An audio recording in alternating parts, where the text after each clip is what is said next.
Il-Kummissjoni Ewropeja ma ssib ebda oġġezzjoni għal pjan tal-Gvern fit-tqassim ta' tenders għal power station ta' Delimara. Meta kien qed iwieġeb mistoqsija quddiem il-Qorti Ewropea, il-Kummissarju Ewropew għas-Suq Intern Michel Barnier stqarr li l-Gvern Malti ma kienx obbligat jikkonsulta mal-Kummissjoni Ewropea dwar il-ħruġ ta' tenders għal proġett ta' Delimara.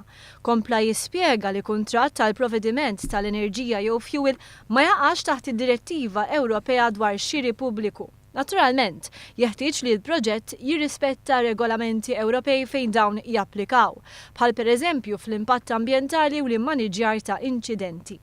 Il-mistoqsija parlamentari saret mill-membru Ewroparlamentari Franċiż Jean-Pierre fid-dawl tad-dubju li qed jipprova jnissel il-Partit Nazzjonalista dwar l-impjant tal-gas li se jwassal għal arja aktar nadifa u traħħis fil-kontijiet tal-elettriku.